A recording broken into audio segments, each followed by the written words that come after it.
여러분, 왕의 시신에 손을 대면 삼족을 멸하겠다는 명령이 떨어진다면 여러분은 어떻게 하시겠습니까? 그것도 그냥 시신이 아닙니다. 불과 얼마 전까지 이 나라의 임금이었던 17살 소년의 시신입니다.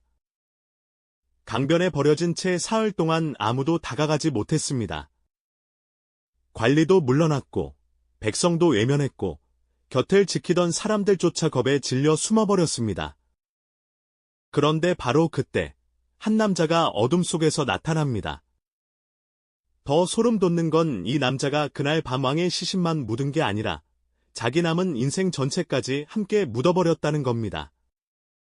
오늘은 단종의 마지막보다 더 처절했던 이야기, 그 시신을 거둔 남자 어몽도가 그 뒤 어떻게 살았는지 처음부터 끝까지 들려드리겠습니다. 어몽도 이야기를 제대로 이해하려면 먼저 단종이라는 소녀망이 어떻게 그런 비참한 최후에 이르게 됐는지부터 봐야 합니다. 단종은 처음부터 불안하게 태어난 왕이었습니다. 어머니는 그를 낳고 곧 세상을 떠났고 아버지 문종은 오래전부터 몸이 약했습니다. 할아버지 세종은 손자를 아꼈지만 세종 역시 먼저 세상을 떠났죠. 조선에서 어린 왕에게 가장 중요한 건 단순한 혈통이 아니었습니다. 그를 대신해 권력을 지탱해주고 위험한 정치의 칼날에서 지켜줄 강한 어른의 존재였습니다.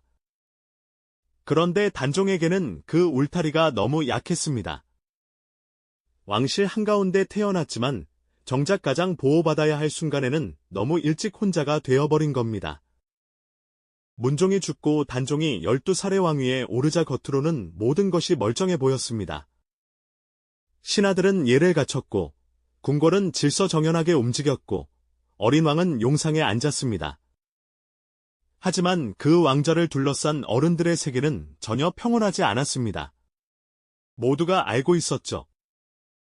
저 자리에 앉아있는 아이는 왕관은 썼지만 자기 왕좌를 스스로 지킬 힘은 없다는 것을요. 그리고 그런 상황을 가장 정확하게 읽은 인물이 있었습니다. 바로 수양대군입니다. 세종의 둘째 아들이자 문종의 동생, 단종에게는 숙부였던 인물이죠. 훗날 세조가 되는 사람입니다.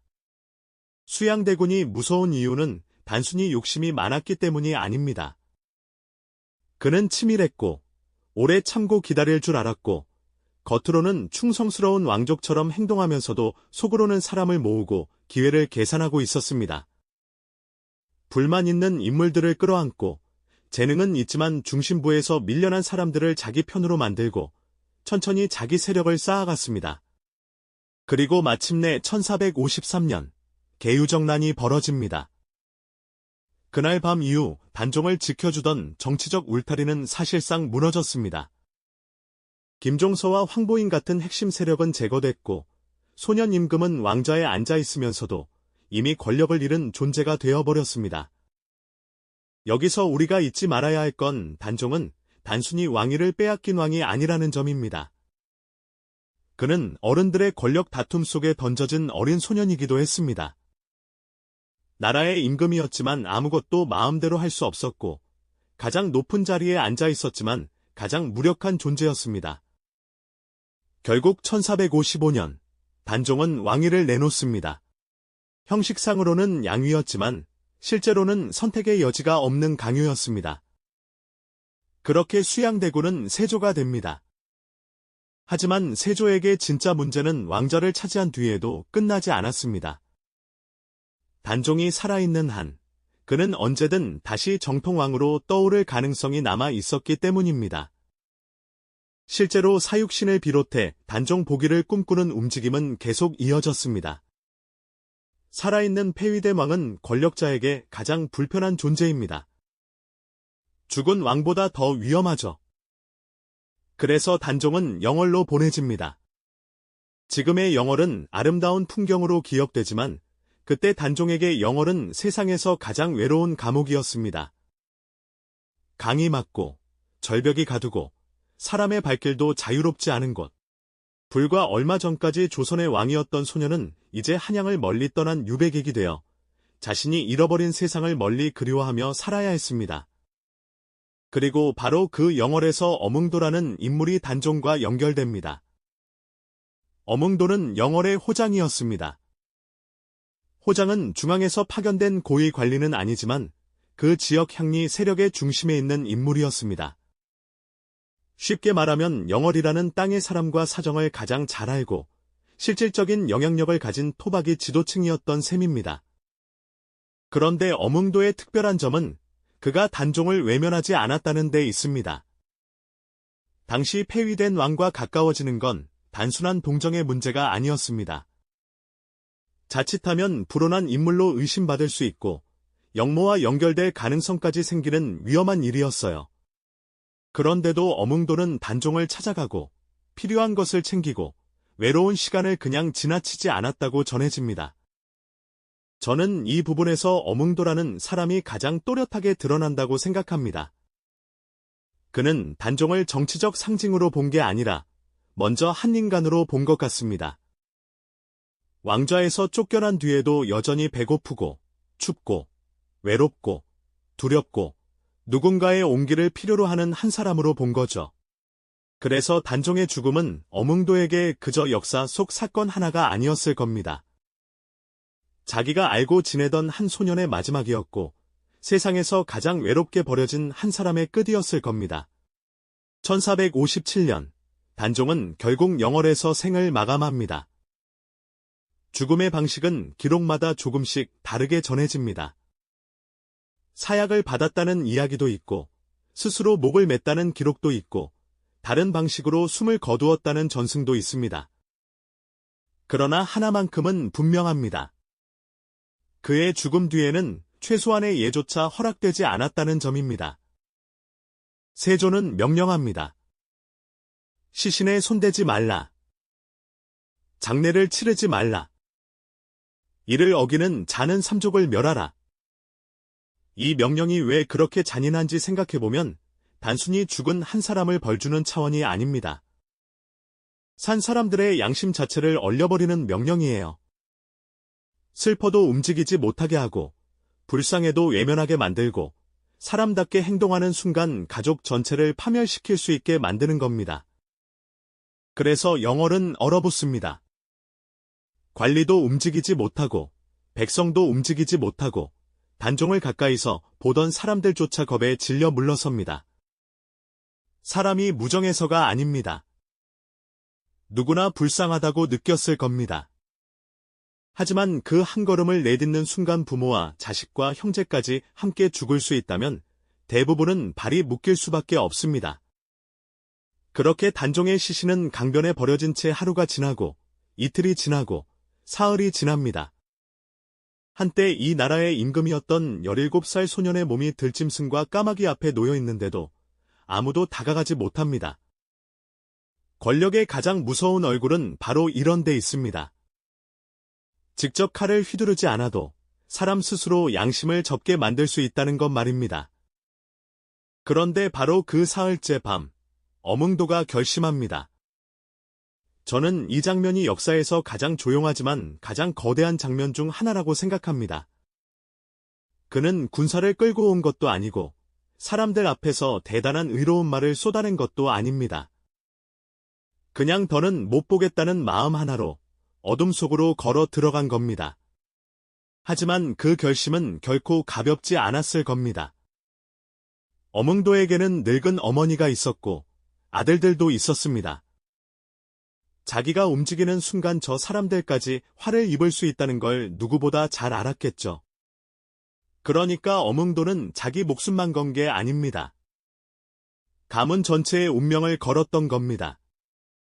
전해지는 이야기로는 그는 집안의 뜻을 알렸고 만류를 들으면서도 뜻을 꺾지 않았다고 합니다. 그리고 그날 밤 관과 수의를 꺼내옵니다. 더 가슴 아픈 건 그것이 원래 자기 어머니 장례를 위해 준비해둔 것이었다는 점입니다. 이 대목이 정말 아픕니다. 어몽도는 남는 것을 준 게 아닙니다. 자기 인생에서 가장 귀하게 남겨둔 것을 꺼내 죽은 왕에게 내어준 겁니다. 사람은 정말 소중한 것을 어디에 쓰는지에서 진심이 드러납니다. 어몽도는 그걸 단종의 마지막 길에 썼습니다. 그는 아들들과 함께 밤중에 시신을 수습합니다. 차가운 강가, 들키면 끝이라는 공포, 발소리 하나에도 심장이 멎을 것 같은 순간 속에서 그들은 시신을 씻기고 수의를 입히고 관에 모십니다. 저는 여기서 어몽도의 행동이 단순한 충신의 미담을 넘어선다고 생각합니다. 그는 왕을 다시 살릴 수는 없었습니다. 빼앗긴 왕권을 돌려줄 수도 없었고 억울함을 당장 씻어줄 수도 없었습니다. 하지만 마지막 존엄만큼은 빼앗기게 두지 않았습니다. 살아서는 왕위를 잃고 죽어서는 장례조차 금지된 사람에게 마지막 길만은 사람답게 돌려준 겁니다. 그렇게 어몽도와 아들들은 산으로 올라갑니다. 어디에 묻을 것인가, 어떻게 해야 들키지 않으면서도 언젠가 다시 찾을 수 있을 것인가를 생각하며 산길을 오릅니다. 여기서 전해지는 노루 이야기는 너무도 유명합니다. 눈 덮인 산에서 묻을 자리를 찾지 못하던 중 노루가 앉아있다 달아난 자리만 눈이 녹아 있었다는 이야기죠. 그 자리를 하늘이 허락한 곳으로 여기고 단종을 모셨다고 전합니다. 전설이든 사실이든 중요한 건 따로 있습니다. 어몽도는 단종을 그저 숨기듯 아무데나 묻고 끝내려 하지 않았다는 겁니다. 언젠가 다시 찾을 수 있도록, 언젠가 제대로 모실 수 있도록 기억이 이어질 자리를 남기려 했던 것입니다. 하지만 많은 사람들은 이야기를 여기서 끝내버립니다. 왕의 시신을 거두고 몰래 장례를 치렀다. 감동적이다. 대단하다. 여기서 멈추죠. 그런데 어몽도의 진짜 고통은 바로 그 뒤부터 시작됐습니다. 그는 예전의 삶으로 돌아갈 수 없었습니다. 영월에 그대로 남아 예전처럼 호장으로 살아갈 수 있었을까요? 사실상 불가능했을 겁니다. 누군가 입을 열 수도 있고, 관청이 추적할 수도 있고, 조금만 수상해도 집안이 통째로 위험해질 수 있으니까요. 결국 어몽도는 영월을 떠나야 했습니다. 고향을 떠난다는 건 지금처럼 단순히 다른 동네로 이사 가는 일이 아닙니다. 그 땅에서 쌓아온 기반, 인간관계, 신망, 집안의 뿌리, 모든 것을 버리는 일입니다. 한마디로 어몽도는 단종을 묻은 그날 밤, 자기 원래 인생도 함께 묻어버린 셈입니다. 더 비참한 건 자식들마저 흩어보냈다는 전승입니다. 왜 그렇게 했을까요? 한 집안이 한 곳에 모여 있으면 한 번에 잡히고 한 번에 무너질 수 있기 때문입니다. 그래서 장남은 다른 곳으로, 차남은 자신과 함께, 삼남은 또 다른 곳으로 보내는 식으로 일부러 뿔뿔이 흩어졌다고 합니다. 이건 잘 살게 하려고 자식을 떠나보내는 게 아닙니다. 살아남게 하려고 찢어놓는 겁니다. 아버지로서 이게 얼마나 잔인한 결정이었을지 상상하기도 어렵습니다. 어몽도는 단종의 시신을 거두는 순간 이미 알고 있었을 겁니다. 내가 한 일이 당장 칭송받을 일은 아니라는 것, 오히려 침묵하고 숨어야 가족이 살아남는다는 것을요. 우리는 종종 옳은 일을 하면 언젠가는 금방 보상이 돌아올 거라고 생각합니다. 하지만 실제 역사에서 옳은 일은 너무 늦게 인정되거나 아예 살아생전 인정받지 못하는 경우가 더 많습니다. 어몽도가 바로 그런 사람이었습니다. 그는 숨어 살았고 조용히 늙어갔고 아마 자기 이름이 후대에 어떻게 기억될지 모른 채 세상을 떠났을 가능성이 큽니다. 그는 역사의 기준으로 보면 분명 옳은 선택을 한 사람입니다. 하지만 당대의 현실에서는 늘 불안한 도망자처럼 살아야 했습니다. 영광도 없고 박수도 없고 공개적인 명예도 없었습니다. 그저 입 다물고 견디며 살아야 했을 뿐입니다. 이 점 때문에 어몽도는 더 크게 다가옵니다. 보상이 보장된 선행은 쉽습니다. 칭찬받을 것이 확실한 용기도 쉽습니다. 하지만 모든 것을 잃을 가능성이 훨씬 더 큰 상황에서 그래도 해야 한다고 믿고 행동하는 것은 전혀 다른 차원의 이야기입니다. 어몽도는 후세의 찬양을 기대하고 움직인 사람이 아니었습니다. 아무도 몰라줄 수 있는 일을 했고 알아줘도 너무 늦게 알아줄 일을 했습니다. 한편 단종의 아내 정순왕후도 긴 상실 속에 남겨집니다. 어린 나이에 왕비가 되었다가 남편을 잃고 왕비의 자리에서 밀려나 궁을 떠나야 했죠. 한때 궁모로 대우받던 사람이 삶의 밑바닥을 견디며 살아야 했습니다. 영월을 향한 그리움을 놓지 못한 채 남편의 명예가 돌아오는 순간을 끝내 보지 못한 채 긴 세월을 견뎌야 했습니다. 이걸 보면 단종의 죽음은 한 사람의 죽음으로 끝난 사건이 아니었다는 걸 알 수 있습니다. 그를 사랑했던 사람들, 그를 왕으로 기억했던 사람들, 그를 버려진 인간으로 외면하지 못했던 사람들 모두가 자기 자리에서 긴 형벌을 받은 셈입니다. 그렇다면 세조는 어땠을까요? 당대의 승자는 분명 세조였습니다. 왕이 되었고, 명령을 내렸고, 사람들을 떨게 만들었습니다. 하지만 역사는 이상하게 움직입니다.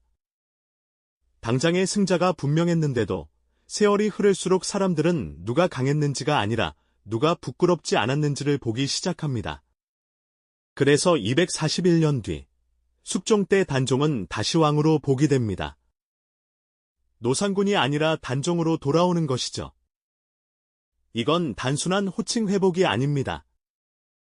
어몽도가 지켜낸 무덤, 사람들이 조용히 이어온 기억, 완전히 사라지지 않았던 양심의 흔적이 결국 역사를 되돌려놓은 겁니다. 장릉은 왕릉이 되었고 단종은 다시 조선의 임금으로 기록됩니다. 그리고 어몽도의 이름도 천천히 다시 떠오릅니다. 그의 공은 아주 느리게 인정받습니다. 후손들이 등용되고 추증이 내려지고 시호가 더해지고 정려가 세워집니다. 하지만 우리가 더 중요하게 봐야 하는 건 그가 보상받았다는 사실보다 그가 보상을 기대하지 않고 행동했다는 사실입니다. 그게 바로 어몽도를 특별하게 만듭니다.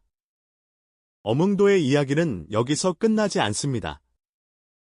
더 놀라운 여운은 그 정신이 후손들에게도 이어졌다는 데 있습니다. 후손 어망섭은 일제강점기 독립운동에 몸을 던졌습니다. 권력에 순응하는 편이 훨씬 안전한 시대였지만 그는 굴복하지 않고 나라를 되찾겠다는 길을 택했습니다. 또 다른 후손 어몽길은 히말라야에서 목숨을 걸고 버려진 동료 산악인들의 시신을 수습하는 일을 했습니다. 저는 이 대목이 이상할 정도로 어몽도를 떠올리게 합니다. 남들이 너무 위험해서 외면하는 순간에도 끝까지 인간의 예를 포기하지 않는 태도 말입니다. 물론 피가 모든 것을 설명하는 건 아닙니다. 하지만 어떤 가문에는 이상하게 오래 남는 결이 있습니다. 남들이 못 본 척하는 순간에도 누군가는 끝까지 그 앞에 서는 태도. 어몽도의 이야기는 바로 그 태도의 시작점처럼 느껴집니다. 이제 다시 처음 질문으로 돌아가 보겠습니다. 죽은 사람 하나를 위해 내 가족까지 위험에 빠뜨릴 수 있느냐는 질문 말입니다. 솔직히 대부분의 사람은 쉽게 대답하지 못할 겁니다. 저 역시 그 상황에 있었다면 과연 그렇게 할 수 있었을지 자신 있게 말하기 어렵습니다. 이건 비겁해서가 아니라 너무 무서운 일이기 때문입니다. 내 선택 하나로 부모가 죽고 자식이 죽고 가문이 끝날 수 있다면 대부분은 발이 묶일 수밖에 없습니다. 그래서 어몽도의 선택은 더 무섭고 더 오래 기억됩니다. 그는 큰 군사도 아니었고 혁명가도 아니었고 조정을 뒤흔든 권력자도 아니었습니다. 그냥 영월에 살던 한 사람이었습니다. 그런데 역사에는 가끔 바로 그런 평범한 사람이 가장 결정적인 순간을 만납니다. 나라 전체를 구한 건 아닙니다. 왕을 되살린 것도 아닙니다. 하지만 마지막 존엄 하나는 지켜냈습니다. 그리고 때로는 그 한 가지가 역사를 끝까지 바꿉니다. 세조의 명령은 그 시대 사람들을 침묵하게 만들었습니다. 하지만 어몽도의 행동은 그 침묵보다 오래 남았습니다. 권력은 그날 밤을 지배했지만 기억은 그 남자를 선택했습니다. 어몽도는 왕을 묻었습니다. 그리고 그 뒤로 자기 고향도 잃고 평온한 삶도 잃고 가족과 함께 사는 미래도 잃었습니다. 하지만 결국 그는 지워지지 않는 이름이 됐습니다. 왜냐하면 사람들은 결국 강한 사람보다 끝까지 사람다움을 버리지 않은 사람을 더 오래 기억하기 때문입니다. 어몽도는 왕이 살아있을 때 권력 곁에 서 있던 인물이 아닙니다. 왕이 완전히 버려졌을 때 비로소 그 곁에 선 사람이었습니다. 그래서 더 위대합니다. 살아있는 권력 옆에 서는 건 쉽습니다. 하지만 모든 것이 끝난 뒤에도 그 사람의 존엄을 지켜주는 건 아무나 못합니다. 어몽도는 바로 그런 사람이었습니다. 왕이 살아있을 때 충성한 사람이 아니라 왕이 죽고 아무도 보지 않는 밤의 끝까지 인간의 도리를 지킨 사람. 그리고 그 대가를 하루가 아니라 평생으로 치른 사람. 그래서 우리는 그를 단순히 단종을 묻은 남자로만 기억하면 안 됩니다. 어몽도는 권력이 금지한 일을 했던 남자였고, 양심이 시킨 일을 끝내 포기하지 않은 남자였고, 그 선택의 무게를 남은 생애 전체로 감당한 사람이었습니다. 어쩌면 진짜 충신이라는 건 화려한 궁궐에서 만들어지는 게 아니라, 모두가 외면하는 가장 어두운 밤에 누가 끝까지 사람으로 남는가에서 결정되는지도 모릅니다. 그리고 그 밤, 영월에서는 어몽도가 그 답을 보여줬습니다. 여러분이라면 어땠을까요? 1457년 영월의 그 밤, 강가에 버려진 단종의 시신 앞에서 여러분은 가족을 위해 돌아섰을까요? 아니면 모든 걸 잃더라도 사람으로서 해야 할 일을 택했을까요? 어몽도는 말보다 먼저 행동했습니다. 그리고 그 대가는 그날 밤이 아니라 남은 평생으로 치러야 했습니다. 그래서 500년이 지난 지금까지도 우리는 그 이름 앞에서 걸음을 멈추게 되는 겁니다. 역사는 늘 강한 자의 손으로만 쓰이는 것 같지만 결국 오래 남는 건 힘이 아니라 도리일지도 모릅니다. 끝까지 외면하지 않은 한 사람의 마음, 모두가 두려워 물러설 때 홀로 앞으로 걸어 들어간 한 사람의 선택, 바로 그것이 세월을 이기고 기억으로 남는 것이겠죠. 지금까지 귀로 읽는 역사책이었습니다. 오늘 이야기가 마음에 남으셨다면 구독과 좋아요로 함께해 주시고요. 다음 시간에도 기록 속에 묻혀있던 놀랍고도 깊은 역사